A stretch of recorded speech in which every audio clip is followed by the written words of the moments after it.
This is Sermon 48.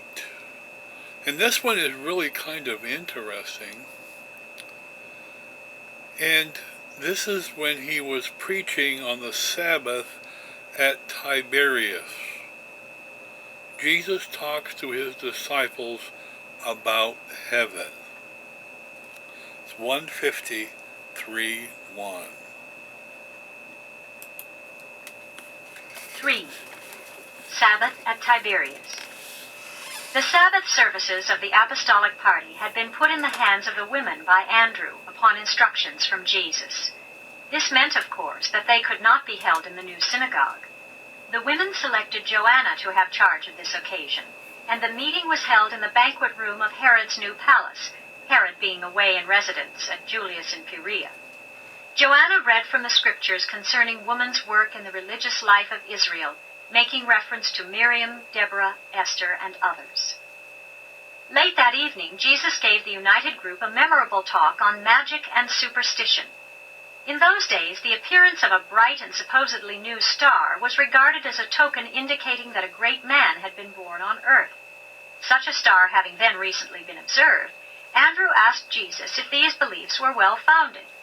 In the long answer to Andrew's question, the Master entered upon a thoroughgoing discussion of the whole subject of human superstition. The statement which Jesus made at this time may be summarized in modern phraseology as follows. 1.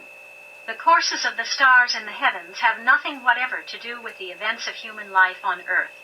Astronomy is a proper pursuit of science, but astrology is a mass of superstitious error which has no place in the gospel of the kingdom. 2.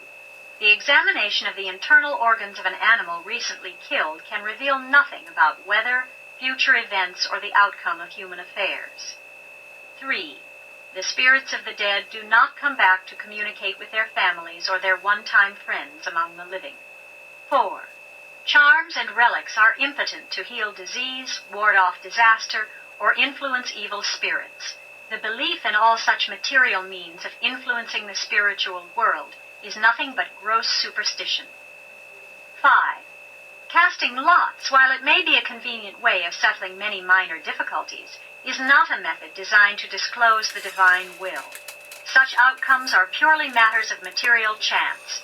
The only means of communion with the spiritual world is embraced in the spirit endowment of mankind, the indwelling spirit of the Father, together with the outpoured spirit of the Son and the omnipresent influence of the infinite Spirit.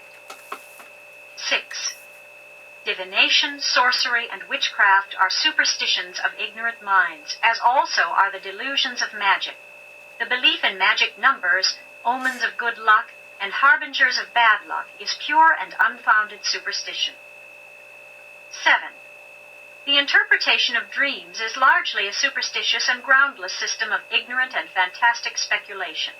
The gospel of the kingdom must have nothing in common with the soothsayer priests of primitive religion. 8. The spirits of good or evil cannot dwell within material symbols of clay, wood, or metal. Idols are nothing more than the material of which they are made. 9. The practices of the enchanters, the wizards, the magicians, and the sorcerers were derived from the superstitions of the Egyptians, the Assyrians, the Babylonians, and the ancient Canaanites. Amulets and all sorts of incantations are futile either to win the protection of good spirits or to ward off supposed evil spirits. 10. He exposed and denounced their belief in spells, ordeals, bewitching, cursing, signs, mandrakes, knotted cords, and all other forms of ignorant and enslaving superstition. This reading from the Urantia book is presented by truthbook.com. Audio version courtesy of Urantia Foundation. Yeah, that's really kind of interesting because I've always said this, you have to separate earthly things from spiritual things. And anything that is said here upon the earth, including anything that's made of the earth, is from the earth.